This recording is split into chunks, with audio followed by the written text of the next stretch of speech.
Assalamualaikum warahmatullahi wabarakatuh. Waalaikumsalam warahmatullahi wabarakatuh. Alhamdulillahirabbil alamin.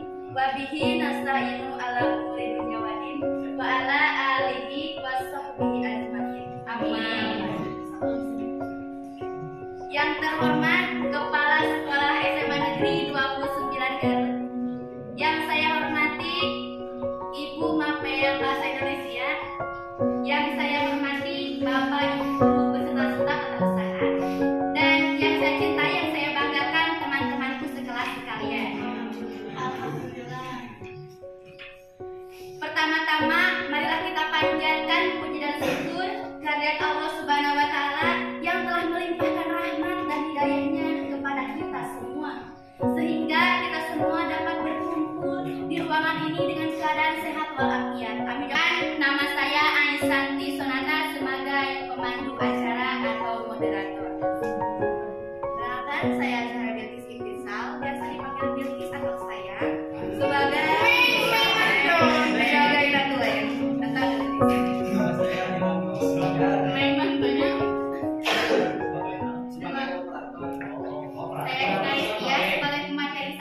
Saya Gabriela sebagai materi 2. Nah, itulah perkenalan dari kami. Yang selanjutnya susunan acara. Yang pertama itu pembukaan, ya. Pembukaan. Yang kedua penyampaian pemateri 1, 2, dan 3. Yang ketiga tanya jawab, dan yang keempat terakhir. Oh iya lupa, adik karena berhalangan membacakan basmalah bersama-sama.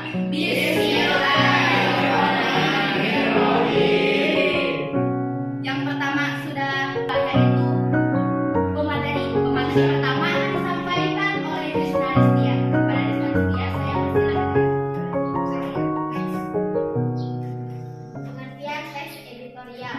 Teks editorial adalah artikel yang ditulis oleh redaksi media massa seperti koran, majalah, atau media online yang berisi pendapat, sikap, atau pandangan redaksi terhadap suatu peristiwa, isu, atau masalah aktual yang sedang terjadi di masyarakat.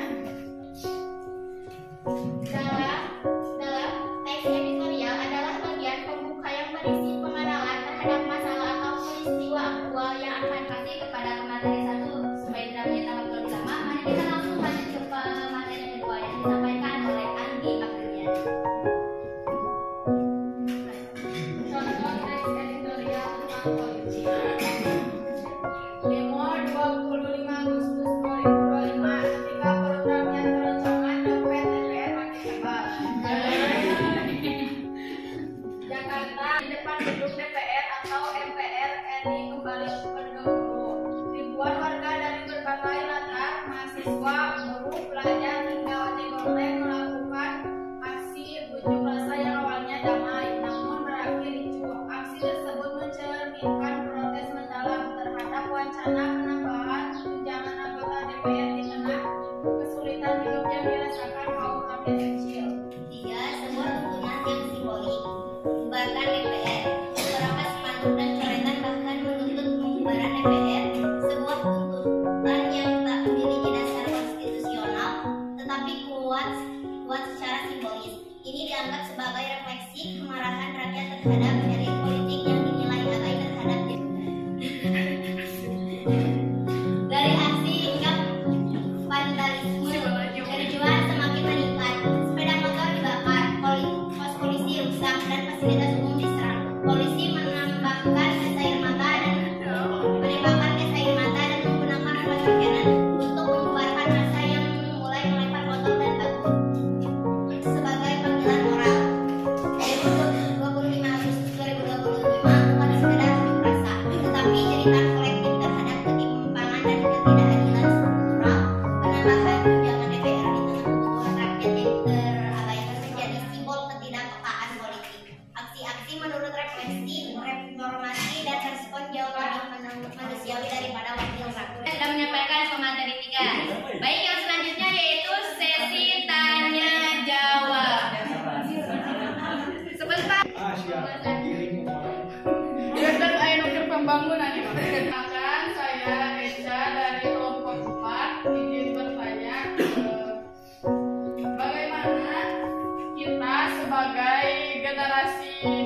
bangsa ini menyikapi ketidakadilan DPR atau MPR RI di Indonesia ini.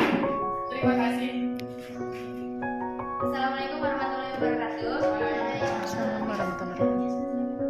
Saya akan menjawab pertanyaan dari kelompok paling 4. Pertanyaannya, bagaimana kita sebagai generasi penerus bangsa menyikapi DPR atau MPRI ketidakadilan di Indonesia? Kalau ngomongin soal DPR atau MPRI, sebenarnya yang paling dekat dengan kita sebagai anak muda itu bukan langsung atau mengatur ya, bukan mengatur mereka, tapi bagaimana kita menyikapi diri jadi warga negara yang kritis, belok politik dan peduli sama bangsa. Karena DPR atau MPR itu kan isinya orang-orang hasil pilihan rakyat, termasuk pilihan kita juga nantinya. Jadi kita harus menyikapi dengan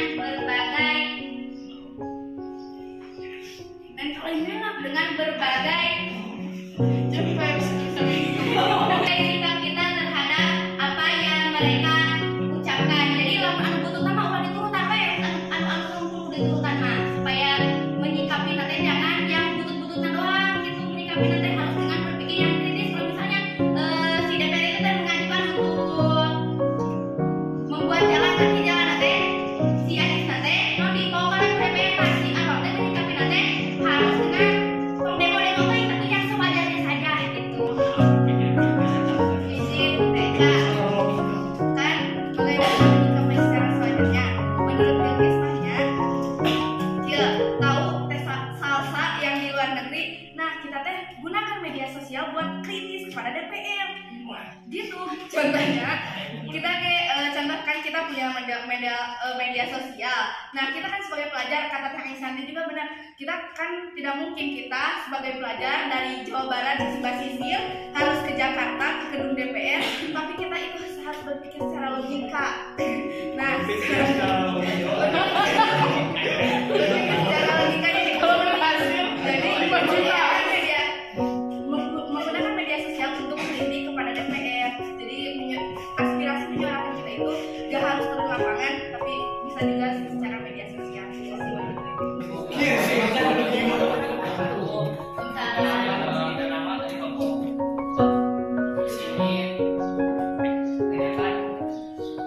Apakah hal itu benar kalau DPR dibubarkan dan apa dampak DPR kalau dibubarkan secara total? Benar, DPR dibubarkan, apa dampak positif dan negatifnya jika DPR dibubarkan secara total? Jadi DPR tidak dibubarkan tidak benar, karena DPR tidak dibubarkan saat ini tidak ada pembubaran resmi yang terjadi. Namun seruan bubarkan DPR sempat mengemukakan di tengah demokrasi dan kritik politik, khususnya terkait isu tunjangan dan kinerja anggota DPR. Banyak diantaranya adalah bentuk ekspresi protes, bukan realitas hukum yang sah.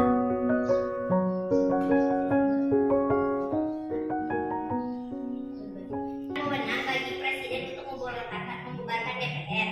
Pasal 7 Undang-Undang 1945 secara tegas menyatakan bahwa Presiden tidak boleh melakukan atau membubarkan DPR. Yang kedua, contoh sejarahnya yaitu Soekarno pernah membubarkan DPR hasil pemilu 1955 pada 5 Maret 1960 melalui dekret Presiden. Ini termasuk langkah luar biasa yang tidak sesuai sistem demokrasi masa kini. Yang kedua, Gus Dur sempat mencoba membubarkan DPR dan DPR lewat maklumat Presiden 23 Juli 2001, namun segera dibatalkan dan beliau dimaksudkan dalam sidang istimewa MPR. Yang ketiga, kenyataan sekarang pembubaran DPR tanpa amandemen adalah pelanggaran konstitusi. Demo tidak bisa menghentikan lembaga negara seperti itu secara hukum. Perubahan hanya bisa melalui amandemen konstitusi atau melalui mekanisme pemilu atau reguler atau legislatif ini. Berpikir secara logika dan pemerintah dan si rakyatnya minta kebijakan misalkan kan pemerintahan kesehatan ini kan disahkan kami segera disahkan jadi rakyatnya minta korupsi kan tunjangan DPR lebih gede ke 100 juta rakyat miskin kan rakyatnya Rakyatnya meminta keadilan tadi di negara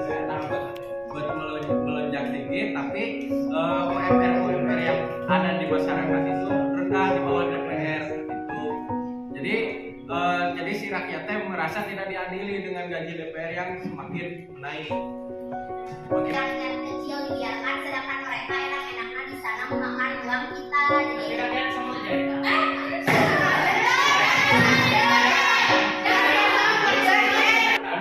Instruksi. Dan emang kan, izin. Emang kan DPR kan sebagai rakyat, perwakilan rakyat. Kan ada ke pemerintah yang mewakili suara rakyat. Akan tetapi suara rakyat etat tersebut tidak dilaksanakan ku pemerintahan DPR baik. Patah ayeuna demo rakyat tidak merasa tidak diadili. Kenapa? Mereka berpesta-pesta di sana karena gajinya yang melonjak besar sehingga satu hari 3 juta, sedangkan UMR yang ada di Garut tidak sampai 3 juta. ada kekecewaan publik dan citra DPR. Beberapa orang menilai kebubaran DPR peluang perbaikan institusi, terutama di tengah kritik terhadap korupsi, tunjangan tinggi dan lemahnya representasi rakyat. Namun lebih sebagai simbol ekspresi ketidakpuasan bukan solusi konstitusional. Emangnya akhirnya Intan meminta dampak positifnya. Emangnya setelah DPR dibubarkan Indonesia bakal merdeka? Coba langsung dari kita dibalikan, kan menurut kita Domi, menurut teman-teman yang ada gerakan kayak gini di Irdan tidak sehati dengan Irdan, tidak sepemikiran dengan Irdan. Menurut Irdan, apakah hal yang benar ketika DPR dibubarkan, dampak ketika DPR dibubarkan itu apa? Coba menurut Irdan dampak mana? Kan menurut kita dampaknya ayah negatif, ayah positif, benar nggak teman-teman? Kan ayah positif. Coba langsung Irdan dampak mana aja. Suatu ketika DPR yang dibubarkan itu suatu hal yang benar atau tidak, coba? Kata Pak. Kalau nggak tahu, kan sama kita tadi jawab, ada positif ada negatif. Nah, tapi jawaban kita tidak diterima oleh Irdan. Nah, bagaimana solusi Irdan? Jawaban yang benar.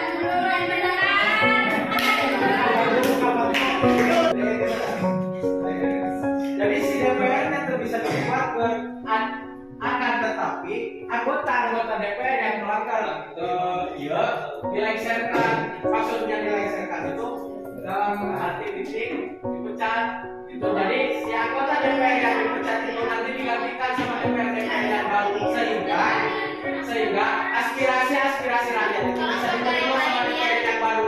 Itu. Terima kasih.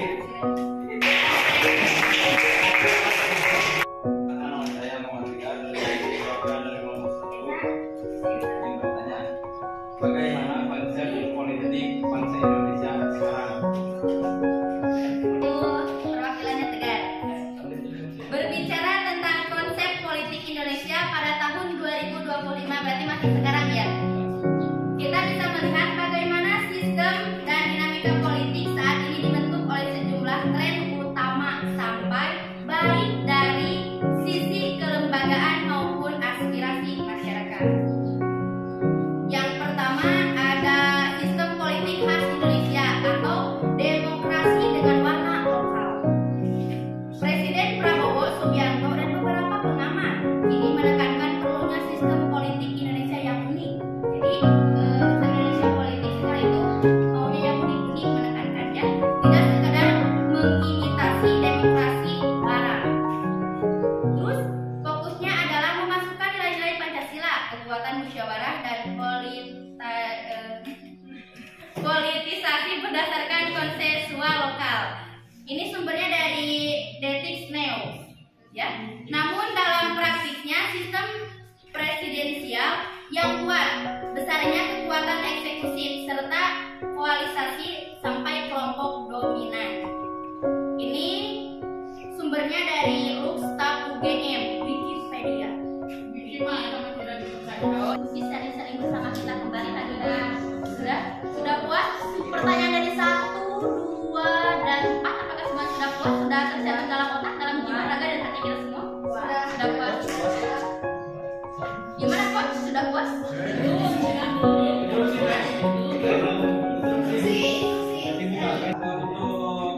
Untuk konsep politik sekarang kan katanya konsep politik yang akan dilaksanakan. Nah, pertanyaan saya, apa sih tantangan tentang politik Indonesia saat ini?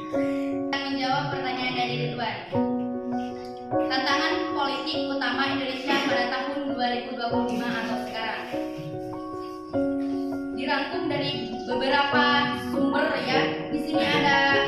Guardian, sumbernya ada Leicester, ada The Guardian lagi, ada 3 sumber. Yang pertama itu ketegangan dan aksi massa. Ketegangan dan aksi massa di zaman sekarang di tahun 2025 tantangannya. Yang kedua, ketimpangan ekonomi dan aspirasi sosial. Tantangan yang kedua. Tantangan yang ketiga yang sedang melanda di negara kita itu korupsi dan kepercayaan terhadap lembaga penegakan hukum. Tantangan yang keempat, demokrasi yang tertekan dan polarisasi sosial. Tantangan yang kelima, demokrasi deliberatif dan literasi politik. Dan tantangan yang terakhir adalah ketegangan koalisi dan penataan aturan. Apakah sudah? Perkenalkan, saya Sabina, perwakilan dari kelompok 2. Dari artikel tadi kan ada istilah vandalisme. Nah, apa sih yang dimaksud vandalisme?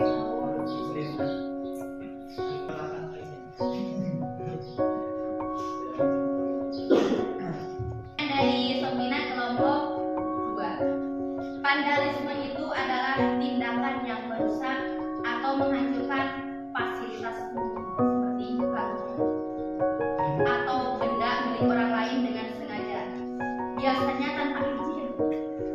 Contohnya coret-coret tembok, itu vandalisme termasuknya.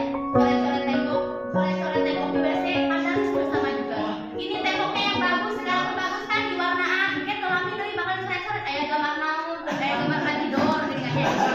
Lu gitu teh vandalisme, jadi jangan merusak milik orang lain. Aya baru diugat-ugat dia dirusakkan di gedoran gitu. Nah, vandalisme itu termasuk tulisan yang kalian buat di dalam di meja dan di kursi itu vandalisme.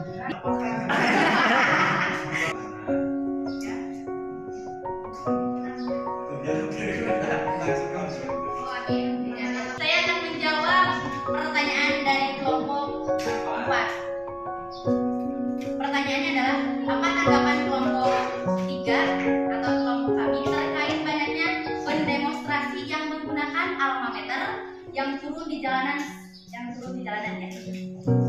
Tanggapan kelompok kami, penggunaan alma mater oleh para mahasiswa menunjukkan identitas dan solidaritas mahasiswa dalam menyuarakan aspirasi.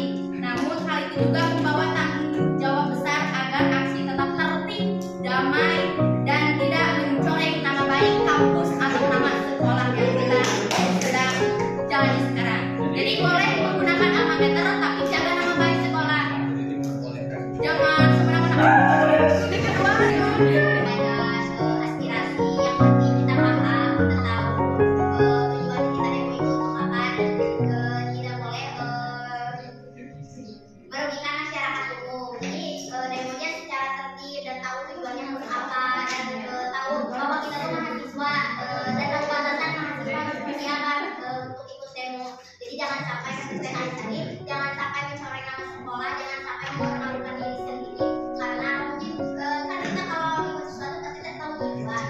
Mungkin seperti wah gitu aja mau mungkin kan. Jadi boleh ikut demo, yang penting tahu tujuan dan tidak merugikan masyarakat. Boleh aja, tapi lebih bagus mah gantilah baju itu bisi kotor. Cukup tadi sama kelompok karena terlalu banyak kita mungkin menyita waktu.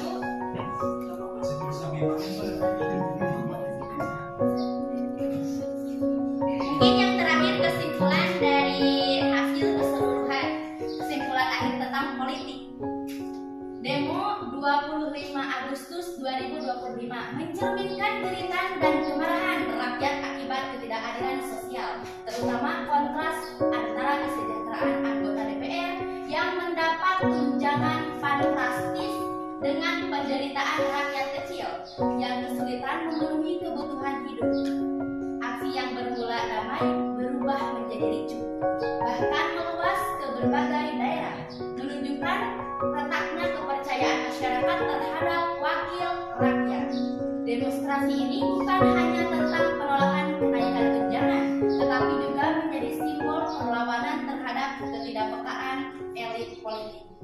karena itu diperlukan revisi